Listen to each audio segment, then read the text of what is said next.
De Buddha, this is South Africa and we just traveled around this country for 3 weeks.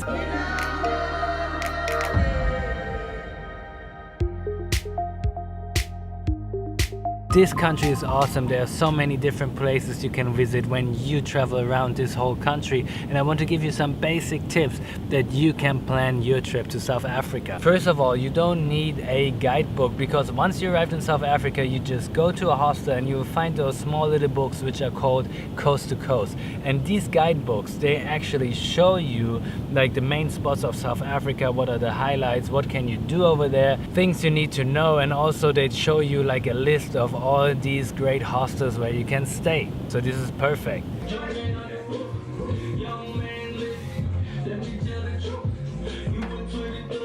Of course, you need a passport to get into the country and you need a return ticket, but they didn't really ask us if we have one. If you travel to certain countries in Africa or South America, you need a yellow fever certificate to get into the country, because they don't want you to spread this illness around South Africa. So better go to your doctor and talk to them if you plan like a bigger journey. You also need some malaria pills if you want to visit the Kruger National Park. So there are some high-risk areas.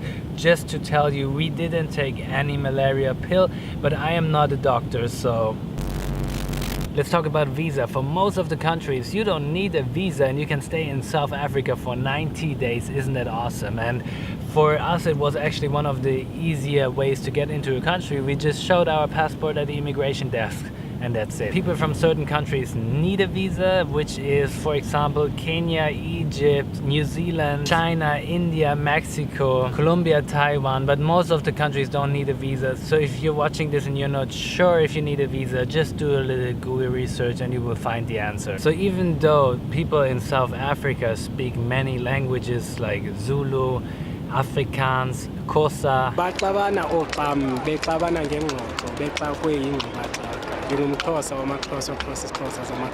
most of the people speak English, so this is an easy way to travel around this country because almost everyone understands what you're saying. Just to give you like a little price range, for example, if you stay in a dorm, you pay between 150 and 300 rand for a dorm. If you want to stay in a double, you pay between 450 to 750 if you stay in backpackers. Drinks like water, Coke, beer are between 15 to 30 rand. A SIM card is 5 rand, and a meal can cost you about 40 to 100 rand. So we traveled from Johannesburg to Cape Town with bus, and we really love this route because we saw a lot of different landscapes on the way, and I make some other videos which are summarizing the whole trip, so please subscribe to my channel so that you don't miss out on any video. Just to give you a short overview how this country feels like in a way, and I hope this is alright to say this. You guys know I don't care if you're black or white or which skin color or which sexual orientation, which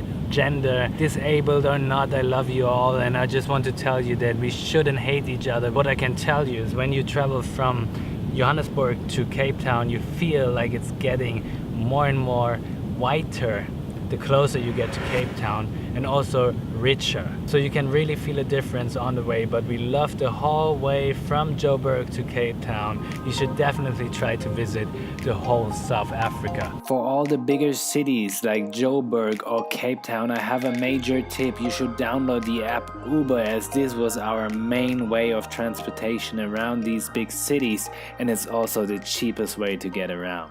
So I hope this video gave you some basic information about South Africa, and there are more videos about South Africa coming. Thank you so much for watching. Please give me a thumb up if you like this video, and please post a comment if you have a question. Thank you so much for watching.